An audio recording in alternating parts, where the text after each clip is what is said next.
Construyendo la ermita. Hacia la ermita.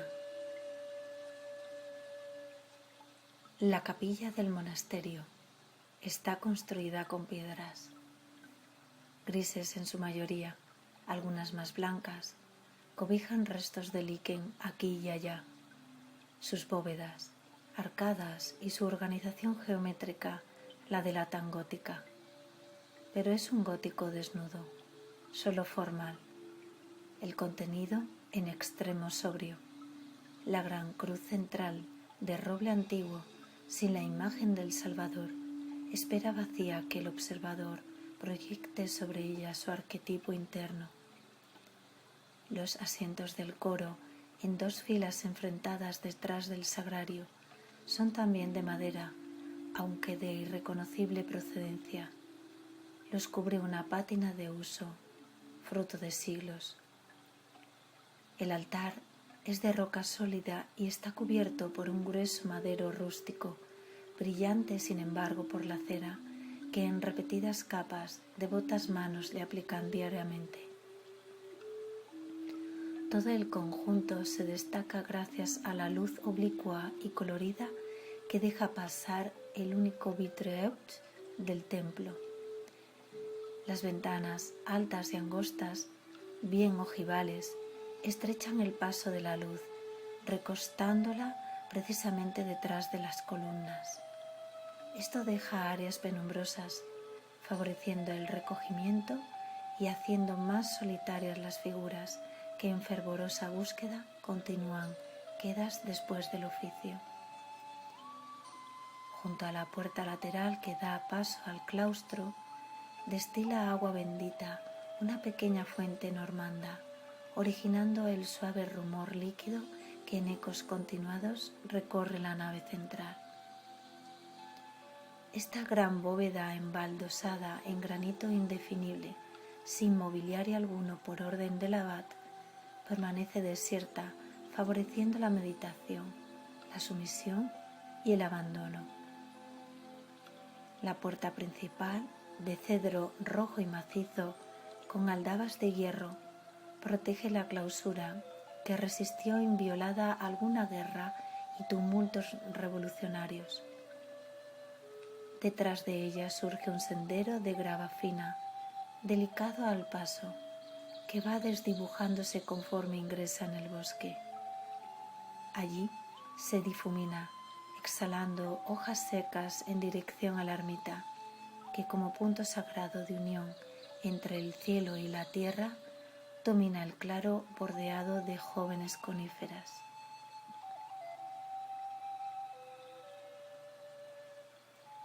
Los primeros días. 1.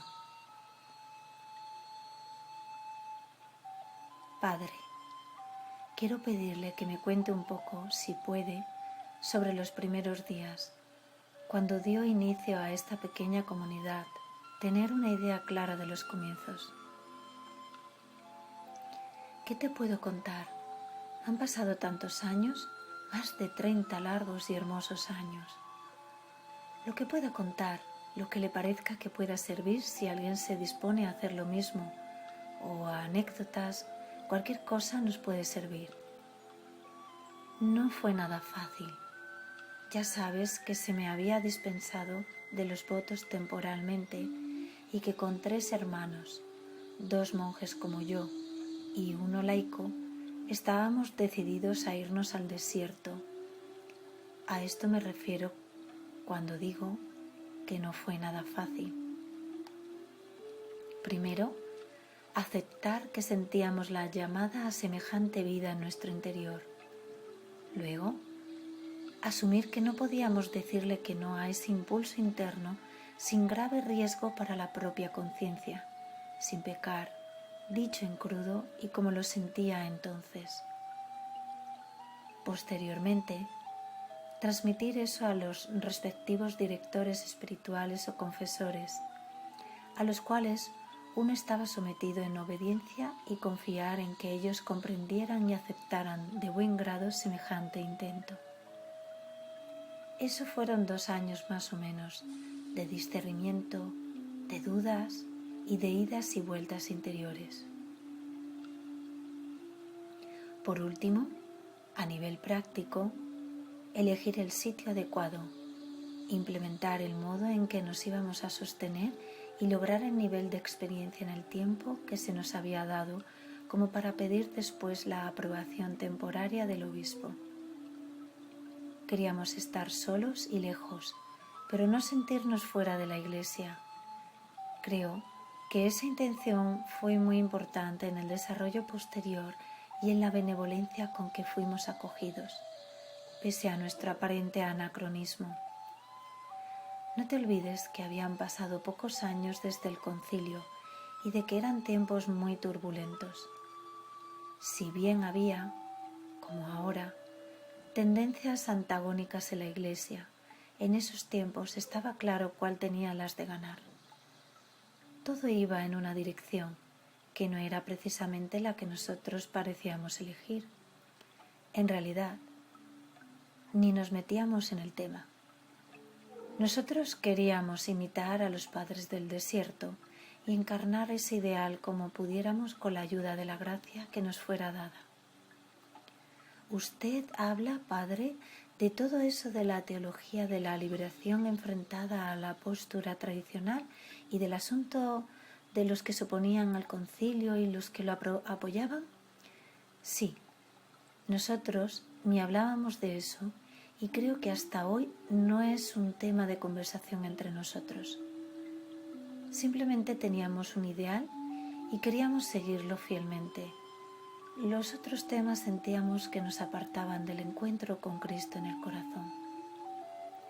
Después, para no interrumpirlo, le voy a preguntar sobre el tema de su anonimato y de todos en particular, porque es algo que se me pregunta a menudo, con algún tono de reproche, respecto a si no es egoísmo o si no es faltar a la caridad fraterna esto de mantenerse sin revelar nombre ni ubicación ni esas cosas. Bueno, lo hablamos cuando quieras. Pero siga no más, padre. Cuénteme de los primeros días. Bueno, vinimos con 6 carpas chicas de lona, una para cada uno. Otra que hizo las veces de oratorio y la última como almacén para guardar los víveres a cobijo de la lluvia. Llegamos a media tarde y cuando dejamos los bolsos en el suelo y nos sentamos a mirar la vista cerquita de donde ahora está la cruz, nos emocionamos. No habíamos dicho palabra desde que emprendimos el ascenso y tampoco en ese momento. Me acuerdo bien que estábamos algo jadeantes por el esfuerzo y que al ratito se nos fue serenando la respiración y que eso dio lugar al sonido del viento bastante fuertecito ahí arriba y que ver todo ese llano abajo y hasta tan lejos me emocionaba y creo que a todos. Personalmente, algo en mí sabía que difícilmente volvería al mundo. Había ya cierta certeza de que allí estaría mi tumba, de que había llegado a casa, y eso era muy conmovedor como experiencia íntima. Se sentaron y miraron el paisaje y ¿qué más, padre? Me acuerdo, era evidente, que estábamos todos emocionados y que el silencio que nos habíamos impuesto hasta vísperas lo hizo más intenso. Habrá sido un momento breve, no más de 20 minutos estuvimos allí sentados. Pero es quizás el momento más intenso de toda mi vida. Fue un reconocer, en cierto modo, que no había ido allí por mi voluntad. Por supuesto que uno decide y dice, me voy y haré esto y aquello, pero el corazón no racional, el sentimiento, sabía que había sido conducido y llevado hasta ese punto y me sentía muy agradecido, aunque también muy temeroso. Muy hermoso lo que siente, padre. Me parece verlo allí mismo. Claro. Después armamos las carpas, dispusimos el oratorio y rezamos vísperas un poco más temprano para que no se nos fuera la luz del día. Fue importante una decisión que habíamos tomado previamente. Creo que fue decisiva. No íbamos a ponernos frenéticos en hacer lo que había que hacer, postergando para después la generación de un espíritu de recogimiento. De ninguna manera.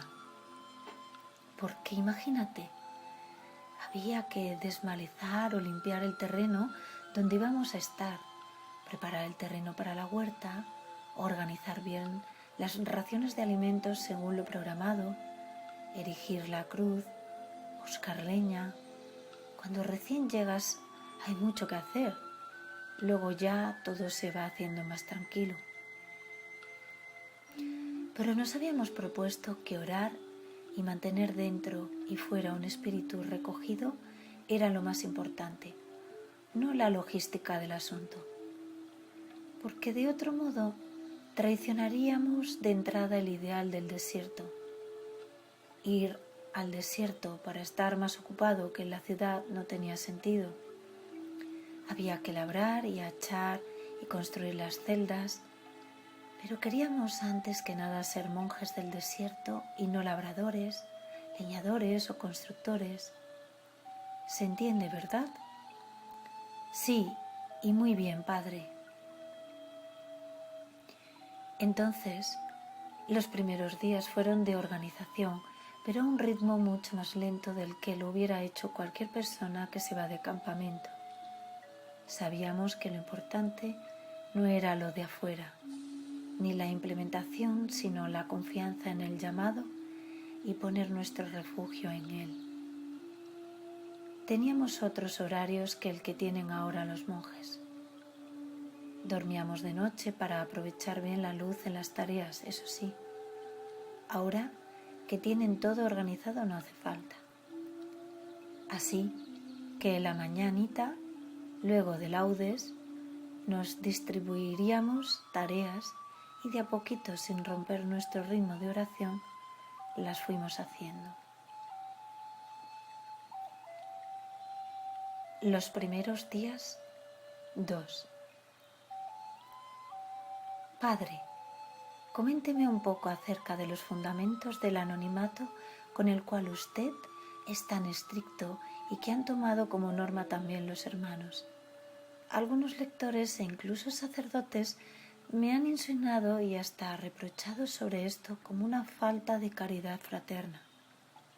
También se me dijo que a los dones que Dios daba había que compartirlos y conceptos similares. Sí, bueno, es simple. Creo que tiene que ver con la vocación de cada cual. Hay gente muy diversa y muy diversos son los carismas y los llamados, las vías que cada quien elige de servir al Señor o de alcanzar la plenitud en esta vida. En nuestro caso tiene mucho que ver por dónde nos aprieta el zapato. Desde el principio de mi acercamiento a las cosas del espíritu y con las primeras orientaciones de mi padre espiritual, me di cuenta de que el orgullo era una de mis debilidades o de los puntos más peligrosos de mi personalidad. Cierta tendencia a buscar el reconocimiento ajeno, a un querer destacarse, una busca de la notoriedad y todo eso. El permanecer anónimo me ha permitido hacer sin el riesgo del hacer para parecer. Ha sido un alivio. Incluso la opción por el eremitismo en lugar del cenobitismo es en gran parte por lo mismo. A veces, aún en pequeñas comunidades, uno puede terminar haciendo para mostrarse o para ser aprobado. Es una trampa del psiquismo que resulta evidente a algunos y a veces se torna sutil y compromete sin que uno lo advierta. Tu misma llegada aquí, que tuvo que ver con lo fortuito o lo providencial, según como uno lo vea, a raíz de la muerte de M, me planteó un problema inicialmente. Creo que este acuerdo al que llegamos, en el que transmito a través de ti un poco de la experiencia de estos años, pero sin que reveles mi nombre y ubicación, me libra de enredarme en esas cosas. Pero usted no critica al que firma con su nombre o al que publicita su obra en busca de vocaciones o ayudas y demás. Claro que no. ¿Por qué habría de criticar a otros? Como te digo, cada cual tiene sus modos y su llamado y su momento de vida interior. El acercarnos a Dios es un tránsito largo y a veces complejo, y cada quien tiene derecho a hacer su propia experiencia. Los caminos son muchos y el Señor uno solo. Me parece, y cada vez con mayor certeza, que cada persona tiene su conformación particular y que debe ser respetada. Todo es un gran misterio y las personas también lo somos como parte de la creación. La forma en que se va develando ese misterio en cada uno es algo de cuidado y en cierto modo sagrado. Siento que vivir en un develar ese misterio progresivamente y que en ese proceso se encuentra el propio ser. Dígame algo más sobre eso, Padre. Somos hijos de Dios, realmente. No como una entelequia o conceptualización, es nuestro Padre realmente, y esta filiación es nuestra esencia más profunda, es lo que somos. No sé cómo decirte de otra manera lo que he comprendido. Entiendo. Y en ese sentido nos sigue creando cada día, moldeando con nuestra participación. Nos hace co-creadores de nosotros mismos. Nos enseña a construir el ser mediante la vida, los aconteceres y las vivencias. Cuidado, es una forma de expresarte la subjetividad. No lo presentes en un examen de teología. No se haga problema que no tengo ningún examen por delante. Mejor así. Y por eso te decía lo anterior, por esta particularidad de cada desarrollo espiritual. Por eso nunca nos metimos en disputas o bandos acerca de las disposiciones o tendencias dentro de la Iglesia. La Iglesia es un ámbito sagrado mediante el cual se despliega la historia de la redención del hombre y sus idas y venidas, y los conflictos en el seno de ella misma pueden ser muy bien equiparados con la historia personal de cualquier cristiano. Le agradezco, Padre, me queda mucho más claro. Siga contando de esos primeros días. Encontrar el lugar adecuado y empezar la huerta, construir un horno de barro, hacer la letrina. De a poco fuimos preparando la cruz que presidiera a todo el campo. Solo elegimos el árbol que nos parecía apropiado. No teníamos los elementos para elevarla con seguridad todavía. Pero, como te decía, lo más importante fue establecer un ritmo de oración adecuado entre nosotros y a nivel individual. El hecho de recitar vocalmente la oración de Jesús nos fue de gran ayuda. En medio de las tareas, nos íbamos turnando para repetirla unos minutos cada uno en alta voz y el resto la seguía como prefería. Fue maravilloso escucharla resonando entre esas paredes de piedra e inundando los barrancos y los follajes. Era como traer a Cristo a este lugar. La mayoría de los que la inician no tienen la paciencia suficiente para llegar a ver los frutos en el corazón y en el ánimo. Es una pena. No sé si hay algún gozo en esta vida comparable a los efectos de la oración continua, al aquietamiento de la mente vagabunda. Todo cambia, sobre todo la percepción de las cosas que nos rodean y de uno mismo en cuanto a conciencia testigo de la creación. Y aquí, en medio de lo natural, es una experiencia intraducible. En lo que yo conozco, es bastante inusual esto de repetirla en voz alta junto con otros durante las labores. Puede ser, pero sin eso no lo hubiéramos logrado. Porque decir la oración de Jesús en silencio en medio de los trabajos puede ser difícil y se puede caer en la divagación o en mera repetición mecánica sin profundidad.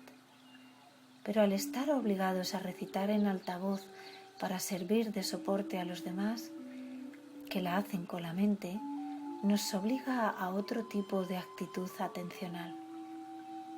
Al menos mientras era uno el encargado de darle voz. Es una forma que yo sigo aconsejando para quienes viven en comunidades de muy pocos miembros. Hay cosas que no se olvidan. Noche recién comenzaba, el cuerpo cansado pero feliz, el alma en paz, estrellas rebosantes de luz titilante, muy blancas, joyas exquisitas, y entre las rocas resonando el Señor Jesucristo, Hijo de Dios, ten piedad de nosotros. Es algo incomparable.